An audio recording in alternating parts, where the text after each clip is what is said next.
Hello and welcome to the East Lake Pet Talk podcast. This is our second week joining you, and I'm veterinarian Dr. Karen Fling, and I'm here today with my co-host, Dr. Will McCauley. Hi, Dr. Fling. I am Dr. Will McCauley, and we appreciate y'all joining us again for our second of many podcasts, Pet Talk, East Lake Pet Talk. We've got a lot of good stuff to go over with you today. We're hoping to get some guests in here soon as well. Yes. I think we're going to be hearing from the invisible fence people, hopefully next week, and we've got some trainers lined up, and so we're going to have all kinds of fun guests coming in. So it's only going to get better from here. Oh, I know it. Well, Dr. McCauley, what's on your mind today relative to pets? What's the burning list of topics that you're thinking of today? Yeah, I was sitting around this weekend thinking, God, the year's going by so fast. It's almost time for the holidays again. I thought, a lot of people are traveling with their pets these days, and there's a lot of stuff we can go over in terms of how to ease pet travel, whether you're driving or flying, as well as some stuff to go over about you who may like to feed human food to your pets. You know who you are. Always some issues to address with that. But yeah, we have a lot of good stuff to go over, some good products to inform you of, kind of to help to make that a little easier. Right. Very timely topics. Absolutely. And things that are on my mind this week largely relate to pets and parasites. I just got back from the Companion Animal Parasite Council meeting just this weekend. So really quite a bit of exciting things. And one of the things that we talked about there was the emerging threat of heartworm disease. And that's going to be a real important thing for us to talk about, some new guidelines relative to testing. Also some helpful information that pet owners probably want to know relative to going to your local dog park. That's another thing that we were discussing this weekend. And also raccoon roundworm. And that's a risk a lot of people don't think about, but it's a big one. And Sounds like a fun TV show, but it's not. Raccoon roundworm is not. A little more like monsters inside of us. Amen to that. Yeah, scary exactly. stuff. Yeah. So we're going to take a little break, and then we'll come back in just a moment, and we'll have more of Pet Talk podcast here at the Great Squash Blossom Studios, and we'll be back with more in just a moment.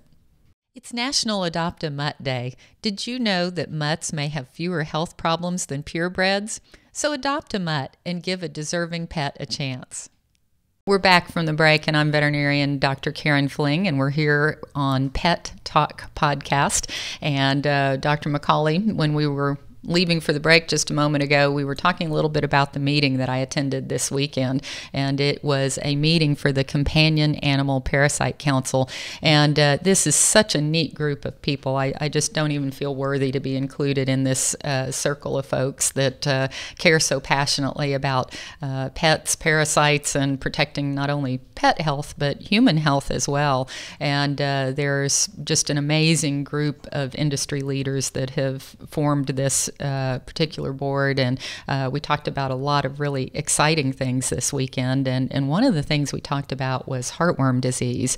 And current estimates suggest that when we look at a pool of pets coming from a shelter, that as many of those pets testing positive, or there are many of them are testing positive for heartworm, and the incidence of cat heartworm disease and dog heartworm disease from shelter pets is somewhere between 5 and 10%. Wow. So a lot higher than what we might have originally thought. And this particular group is also doing some forecasting and mapping of incidents of parasite disease spreading across the country, and they're mapping anything from heartworm disease to the occurrence of Lyme disease and other vector-borne diseases. And with heartworm in particular, that's kind of a hot topic right now, as you know, because of some of the information that's been found out about heartworm testing. And basically what has been discovered is that some of the dogs or cats, either one, that have tested negative for heartworm disease are actually in reality positive when a special heat preparation, a heat fixing is done prior to testing that same sample. So a standard conventional heartworm test may show negative, where in fact with this extra treatment that can be done, positives are showing up.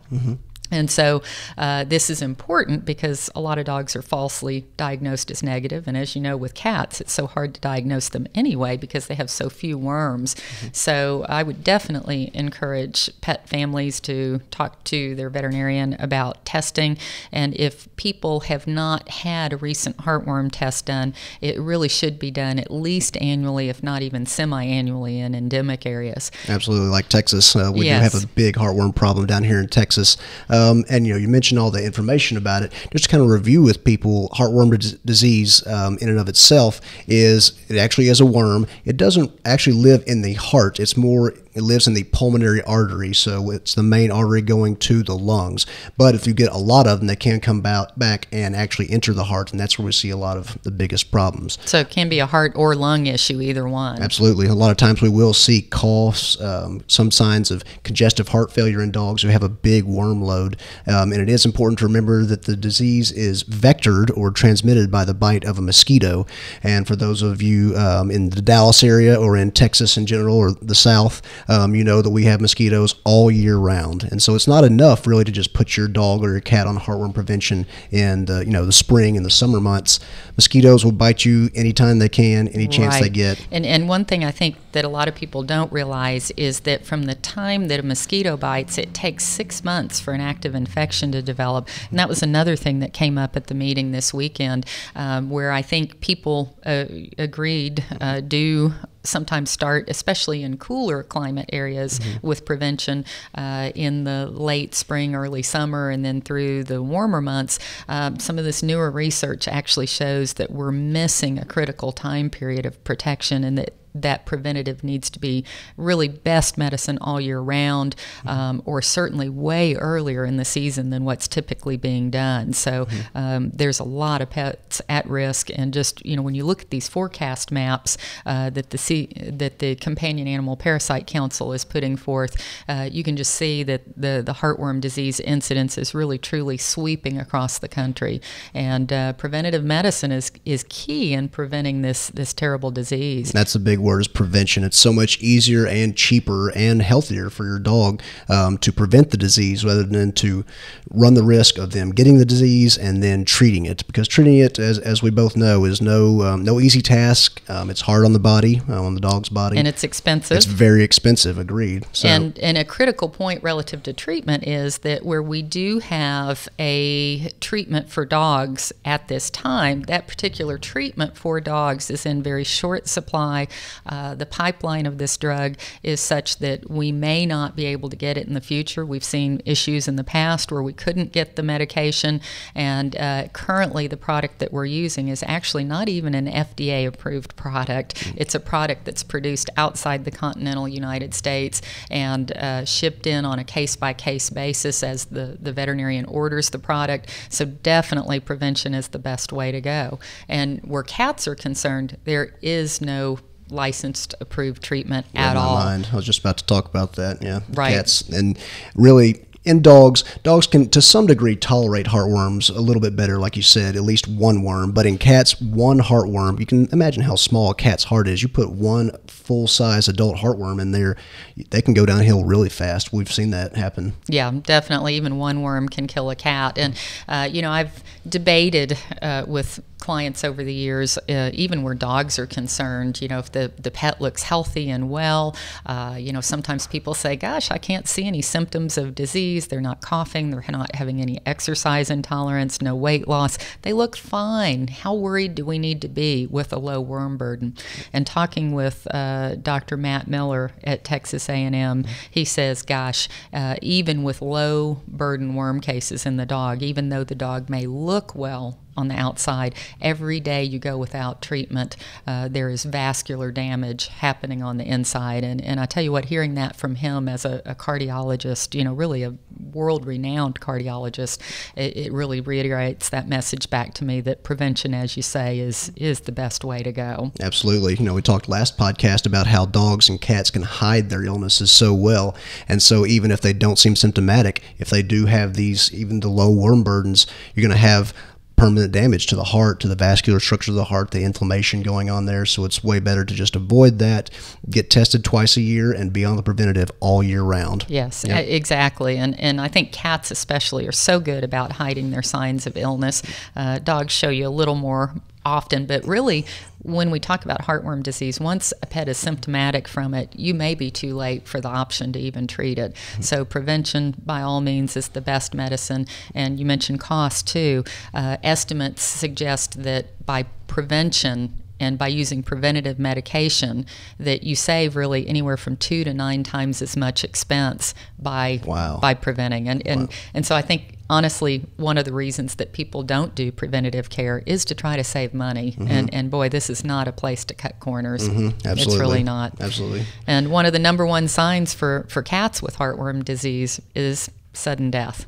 Come home and just find them out on the floor or in respiratory distress, and there's not a whole lot we can do at that point. So, no, there's really not. Exactly. So heartworm disease, very important, very serious disease, in addition to some of the other things you talked about at your CAPC meeting. Yes. Well, one of the other really exciting studies that was brought forth by Dr. Emilio Debess was a study at dog parks. And at this dog park, what he did, and here's this incredibly credentialed veterinarian with multiple degrees behind his name, he actually went to dog parks and picked up just, I don't know, pounds and pounds of poo. Oh, not as fun as I thought. You said study in a dog park. I thought I was picturing something totally different. It takes a special person to be so excited about these parasites, but literally to get the data and get the information, this doctor went to several dog parks, collected droppings, and he collected them from the ground. He collected them from poop bags and the trash cans that were there. Dedication right there. Absolutely dedication. And he said here he was in his, white starch shirt and his dress slacks out there, collecting his specimens and foraging through the trash looking for specimens. Looking crazy as all get out. And he actually had a couple of people come up and offer him some money to help him out. So I think they thought he was looking for something to eat rather than dog droppings. So anyway, we laughed about that, and he said he finally had some funding for his research. But anyway, he collected just pounds and pounds of animal waste. What did he find in there? Well, he found that giardia is really a big problem. And in fact, let me look at my notes to make sure I quote his statistics correctly. But he said that in the dog parks he surveyed, that 60% or more of the samples he collected were positive for giardia. 60% positive. 60% positive. And then 40% were positive for roundworms. Wow. And so those statistics were pretty incredible. And even if you don't go to the dog park yourself, like he brought up, the people that go there with their pets and their shoes and what they walk through in the soil and how they're potentially carrying these things home to other pets or to other places or to friends' houses. And so that's remarkable. 60% for giardia and 40% for roundworms. And in terms of giardia, I know we see that a lot. What are some of the things that pet owners need to be worried about relative to giardia, do you think? Yeah, so in terms of needing to know about giardia, it's actually a protozoan, which is it's larger than a bacteria, smaller than an animal cell, or about the same size as an animal cell, and it does, giardia in and of itself has several different life stages, and only one of them is infective to humans as well as dogs.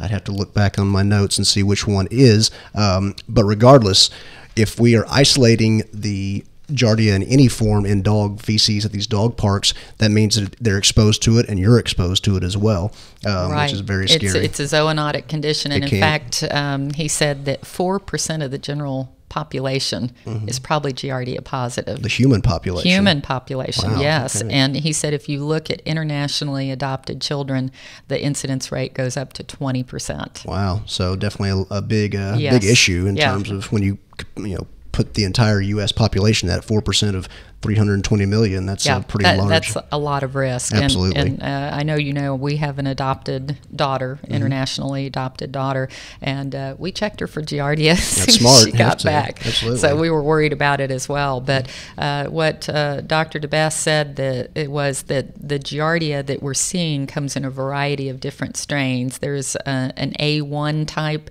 that affects man, dogs, cats, livestock, deer, beavers. That's why this is also sometimes called beaver fever. Beaver fever, yes. Affects voles, guinea pigs, and ferrets. And then the type C and D affects dogs and coyotes. And even though we're in the heart of Dallas, we have a lot of coyotes running around. Right. And then type F that's more specific to cats. So where there is some degree of species specificity on some of these giardias, I know that we really feel like we do see a zoonotic risk, and that transmission is really a problem. And in fact, the name beaver fever comes from the people that will go to Rocky Mountain stream areas, drink from streams, and wind up picking up this little protozoan bug and getting terrible vomiting and some diarrhea. Serious GI issues. Yeah, that's the thing. And that's, not fun. No, exactly. That's one of the things that we actually worry about a lot as vets that people don't know, is we're very concerned with human health in that regard, especially diseases that can be transmitted between animals to humans and back and forth. And giardia is definitely one of those that needs to be on your radar, because it's definitely on ours, right? For reasons that are obvious. Right, and I think about a particular situation that I had that just was, in my mind, one of the most rewarding things that I worked with a family on, and that was a cat in a household that tested positive for giardia, and we had kind of a semi-soft stool. Wasn't terrible diarrhea. The cat looked perfectly fine and well, but the owner, being a great kitty mom, brought this sample in. We tested it, found the giardia, and when we started talking about zoonotic risk and the concerns there, she said, I have a young son, and I think at this time he was probably only 6, and she said, he's just not been right from April through to November. He's had soft stools, he's lost a lot of weight, he's not been well, there's been something wrong with him. Is there any chance that this could relate?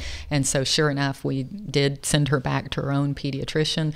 Her pediatrician did identify the same parasite, and so they were able to start on treatment, and this young boy is just doing great today. No problems. He's normal, and apparently not carrying the organism, because that's another worry. Sometimes people become asymptomatic chronic carriers. Absolutely. And that's the thing, that's, if we want to keep it out of our children, out of our own population, the best way to do that is to keep it out of our pets. Right. So a good thing to do is go in for that, when you have that 6-month heartworm treatment, have a fecal exam done by your veterinarian as well, because we will a lot of times isolate giardia as well as some roundworm and hookworm eggs in your pet stool, and we can treat that. It's very easily treatable if we know it's there. Right. We don't want to be throwing medication at dogs who don't have this, but if they do have it, it's very easily treatable, and it's a good way to protect yourself. Right. And in terms of prevention, again, talk to your pet's veterinarian about what type of monthly preventative to use, because many of the products that we use that protect against heartworms also protect against some of the other intestinal parasites, not usually giardia. And there's no one wormer that gets all types of worms, but working with your doctor to know specifically where treatment is indicated, and studying risk factors, like whether you go to dog parks. Definitely, exactly. Or whether you're exposed to raccoons, apparently, right? We had some talk about raccoons. Yes, and we're going to talk about raccoon roundworms, but even the dog and cat roundworm, like they mentioned, that was 40% out at this particular dog park study.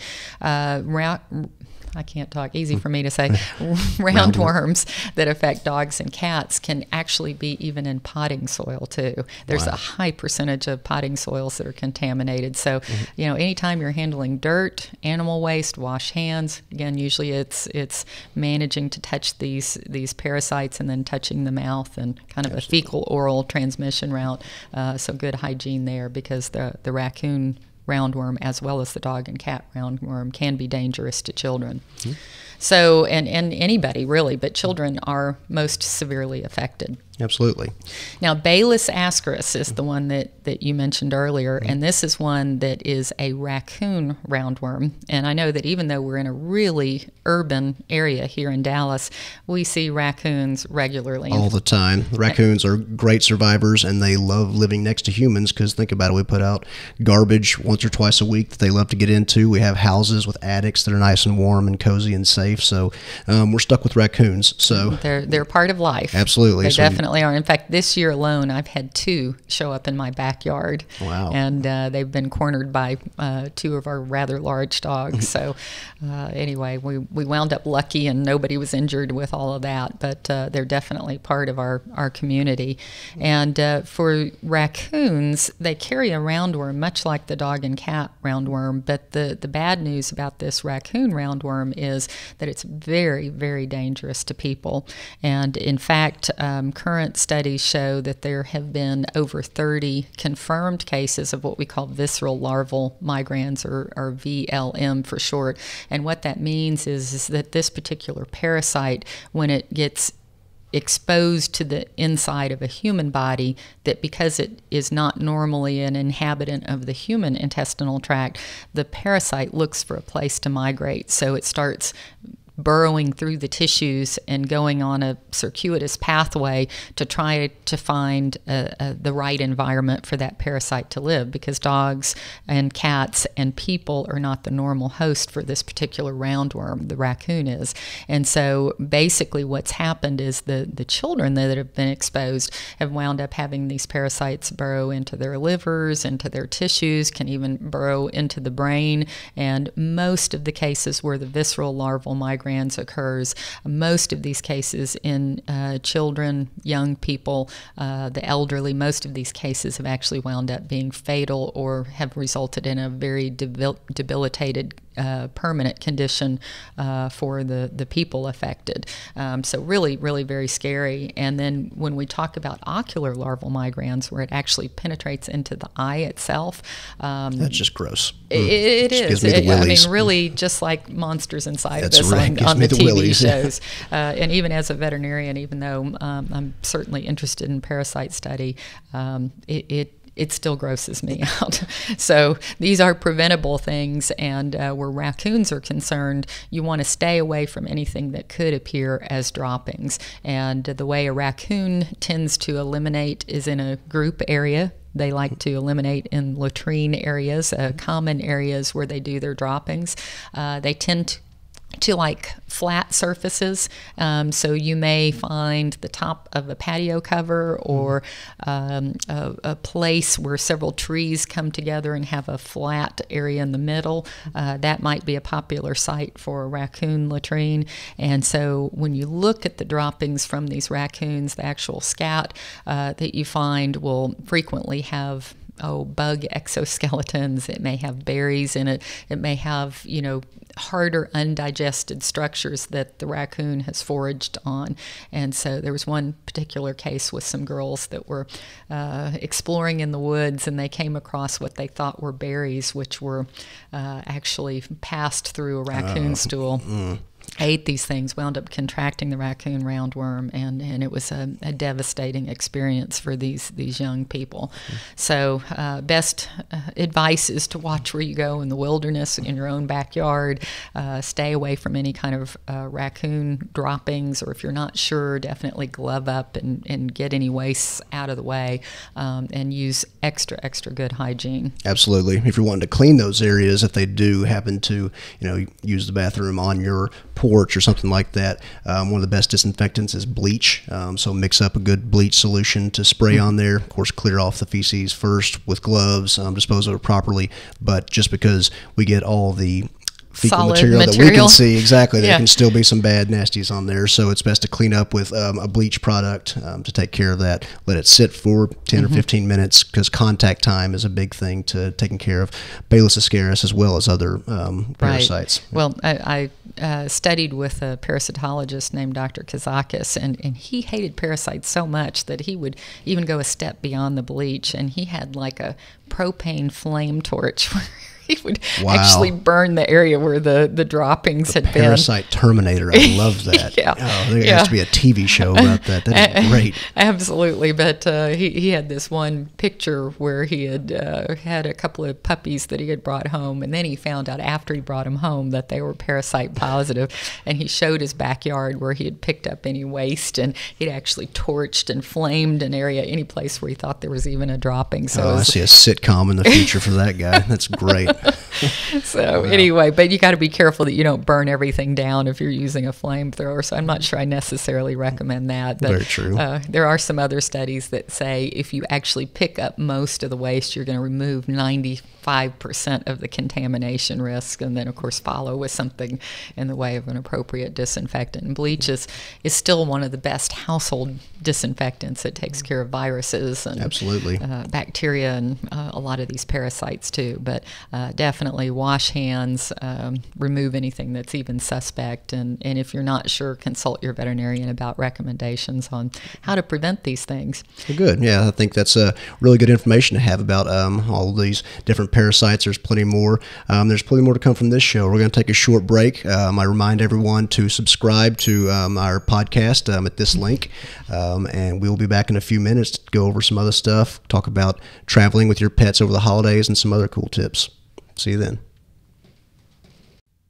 It's National Cat Herders Day. That's right. Nothing may seem more difficult than herding cats, but the truth is actually even old cats can learn new tricks. So clicker and treat training for cats, particularly those with behavior problems, really does work. So give it a try. Help a cat today. All right, welcome back to Pet Talk. We just had a very lively and interesting and informational discussion about parasites that your pet and you are exposed to. Kind of wanted to shift gears now. We are getting into the middle of November, and as everyone knows, that is holiday season. So. It is, and I think Thanksgiving is even more heavily traveled than Christmas is, from what I understand. Exactly. I think the week before Thanksgiving is highly traveled, both on the ground and in the air. So we wanted to kind of give some tips and talk a little bit about how to make your traveling the easiest it can be with your pet, to go over some things. So what I want to talk to you about first is air travel. So flying with a pet, flying in general can be very stressful, but just imagine having to take your dog or your cat along with you.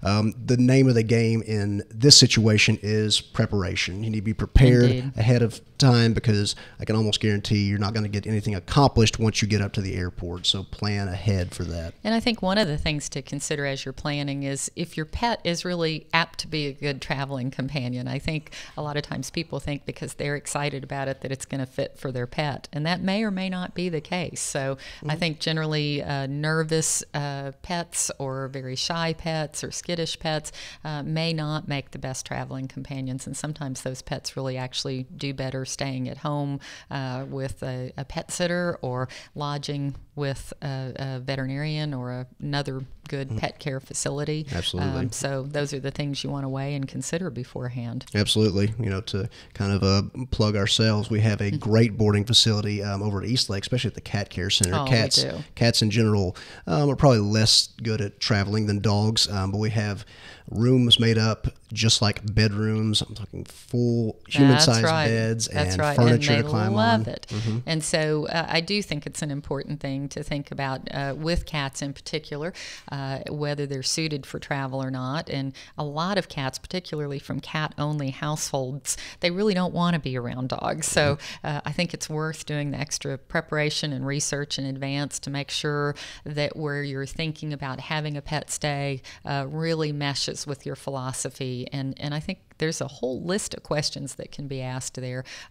For example, how big is their area? What kind of interaction do they get? What's the level of monitoring? And if there is a health concern, is there a veterinarian available for help? And also some places have webcams. Yeah, exactly. Which we do. Mm-hmm. We love that. And then that way people can see from literally any place in the world where they are. Tune in and they see their cat, usually sleeping, but it's still very nice to watch. I still love watching. Absolutely. It's like, oh, they rolled over. Oh, they made a biscuit. Absolutely. But that's comforting. Right. It definitely is. Yeah. So yeah, consider boarding. But if you have decided to take your pet along, there's several things you need to plan out beforehand and have on your person or attached to your dog or a cat when you're traveling.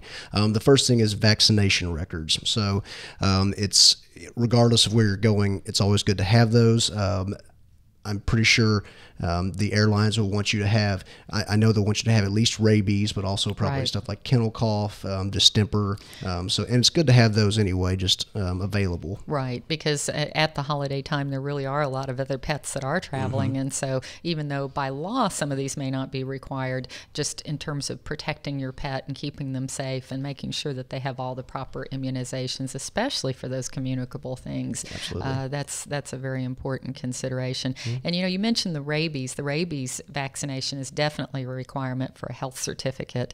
And most of the time, if you're going to be doing air travel, you really do need to have a health certificate. Read my mind, yeah. and issued by a veterinarian. So right.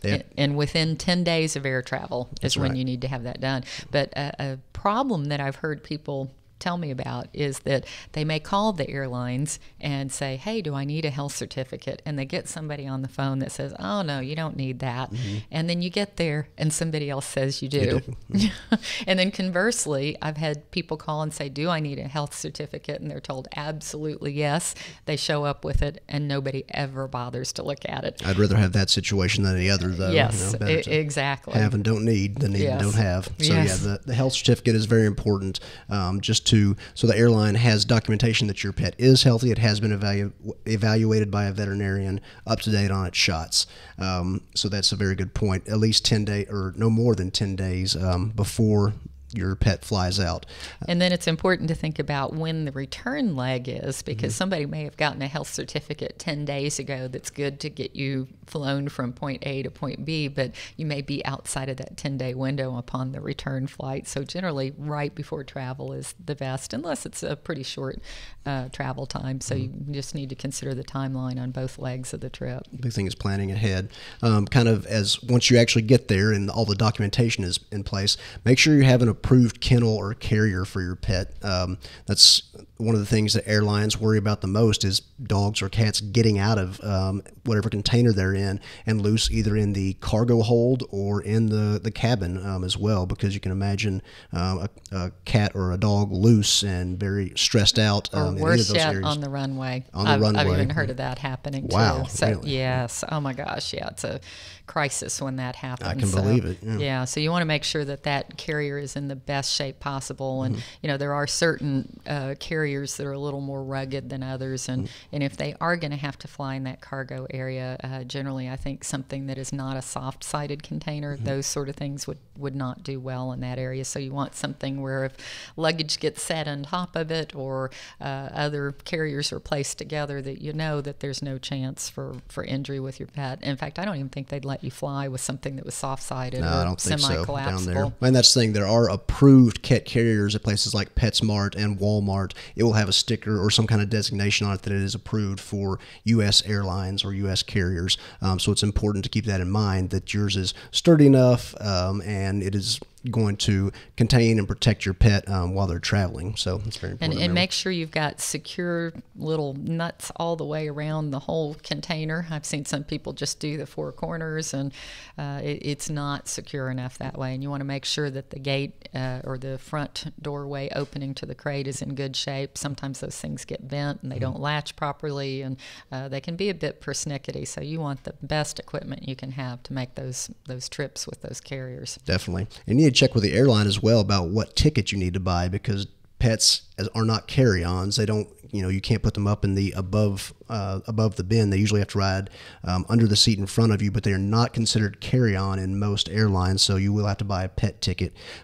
Or if they're going to fly below in the cargo area, there is special designation for that, because they will have to pay for that. You can't just show up there with the stuff and say, hey, I want to ship this dog, which is a good thing to not do that. There are a couple websites that I'd recommend going to that kind of help you through this. The first is puppytravel.com.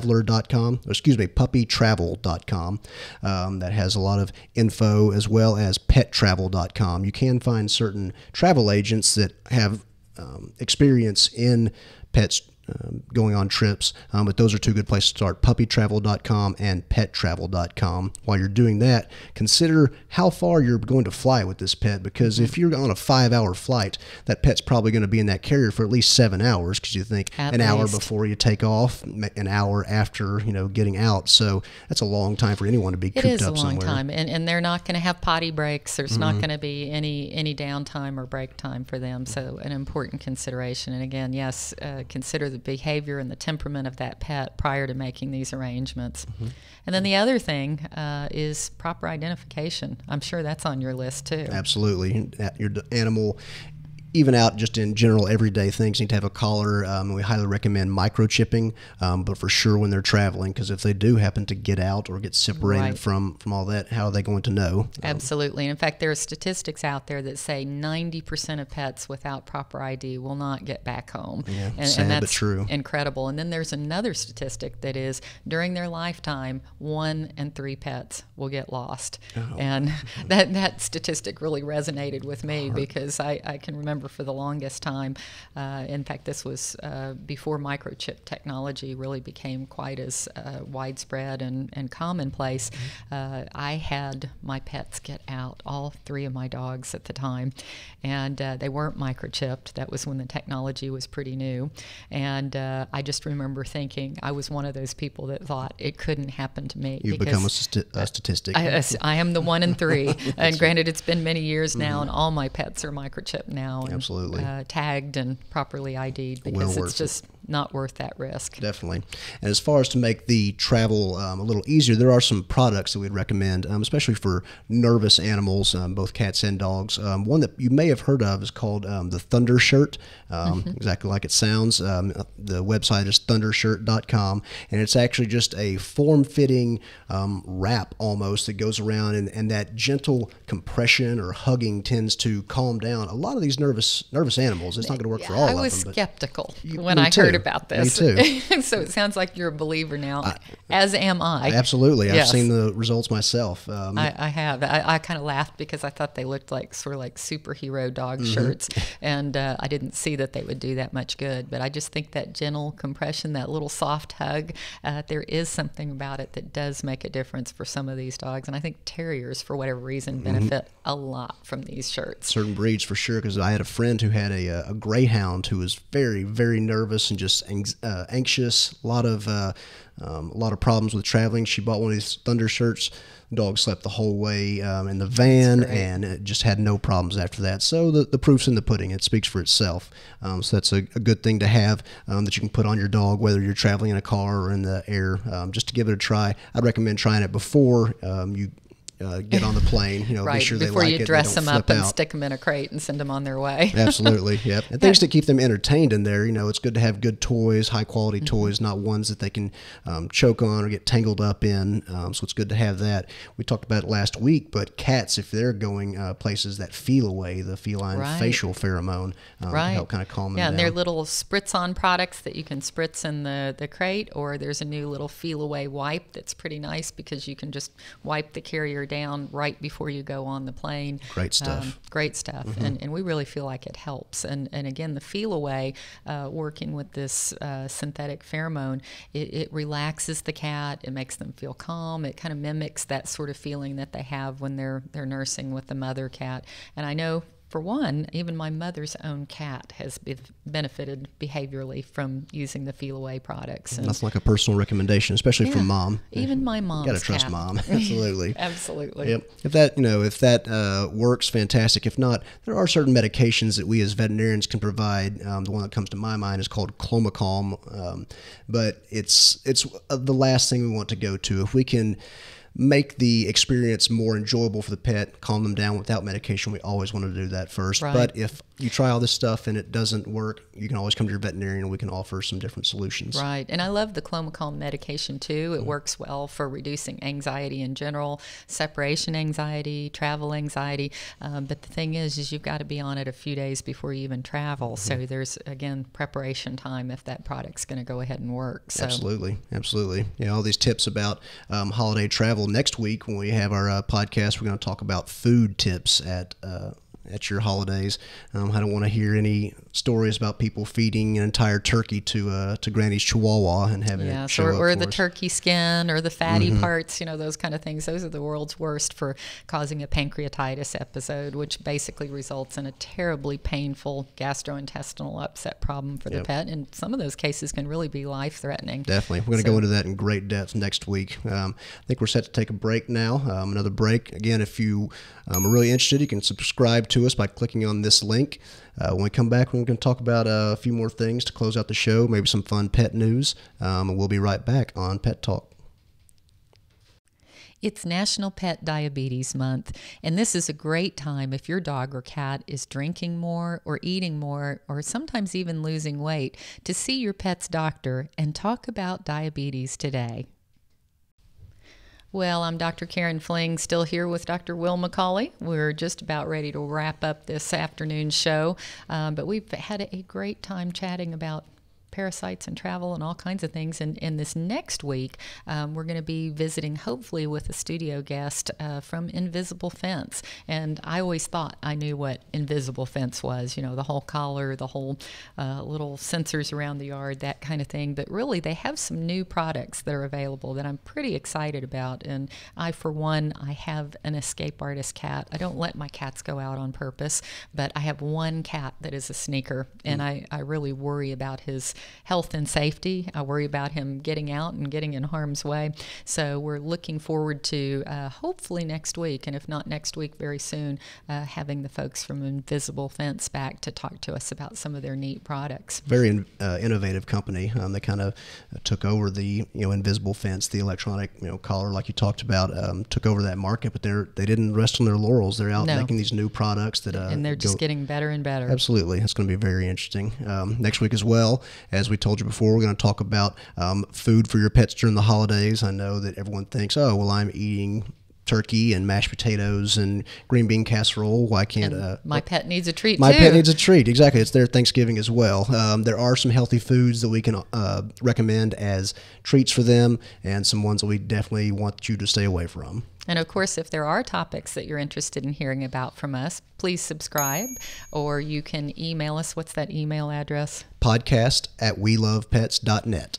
Okay, Absolutely. Well, that'll be better than sending everybody to Jared. So yes, his email is just being flooded with that. That's right. And another thing next week that I'd like to talk about that we had one of our listeners ask about is quality of life, end of life decision making relative to pets, and how do you know when their quality of life is no longer good, or what can you do to improve it? And so I think that's a very common, sad but very important topic for us to address. But on lighter news, you've been checking out some fun stories lately. Some fun, wacky animal news, yes. So this is actually on People Magazine's website. There's a story of dozens of bats invading a Utah courthouse. They actually had to reschedule some of the cases in some of the courthouses or the courtrooms because up to 50 bats were removed Thursday and Friday from the attic of the courthouse? Yeah, I'm trying to see where. The 5th Judicial District Courthouse in St. George, Utah. So if anyone has a court date there, you may want to call and see if it has been rescheduled because I wouldn't want to go to a courtroom filled with bats. I tell you what, bats scare me. A lot of people love them, and they do these bat houses and everything, and they scare me from a rabies standpoint. Maybe I'm just a big chicken, but anyway, I would not want to be there if there were bats. Yeah, they can be unsettling. Serve a very important purpose on the ecosystem. They eat tons and tons and tons of bugs, so I like them for that. I don't want them in my courthouse or my house. And a little known fact, Lynn, that works with us, you may not know that she had a bat issue inside of her home. Oh, no. And so she had no idea where these bats were coming from. And of course, they get more active at night. And so they were literally scratching on the wall. Yeah. Oh, they were literally flying in her daughter's bedroom for a time. So anyway. That's when you go to the motel down the road. Yeah, she was way braver than I was over that whole thing. And they didn't evacuate the house, but they got help to capture the bats and got the bats relocated. And all's well at Lynn's house now, and hopefully at the courthouse too. Absolutely. Kind of staying with that bat news. Actually, a new frog, a bat frog, as it's called, was found in the Amazon recently, and it has been named for the rocker Ozzy Osbourne. I can try to say its name. Dendrosophis ozzii makes high-pitched bat-like calls, which apparently reminded the person who discovered the frog of Ozzy Osbourne's singing. That's funny. So is it really a bat, or is it really a frog? It's a frog, but apparently it's a subspecies that are known as bat frogs because of their high-pitched squeals and sounds. Okay, so it is a frog. Yep. Kind of like a sonar communication kind of thing or something. That's what you listen to Ozzy for, right? So, but they don't fly, do they? They do not fly. No, they're not flying bat frogs. Okay. Not yet. No, not yet. Yep. Maybe if you go a little deeper into the Amazon, they'll find those next. Maybe. Yeah, so next week we look forward to talking with you. We would like to pose a question to you, kind of building off today's show. What's your pet travel tip? If you want to email us at podcast@welovepets.net. We would like to see that. If you have any tips about traveling in the car, in the plane, in submarines, if that's how y'all do it, just give us some tips that we can share with the rest of the pet owning community. Again, we would like to invite you to subscribe to our podcast, and we look forward to seeing you next week with a lot of great topics and hopefully a visit from the Invisible Fence. Looking forward to it. And thanks for joining us here on Pet Talk Podcast. And again, we're here in Dallas, Texas, Dr. Karen Fling and Dr. Will McCauley. See y'all next time. Thank you.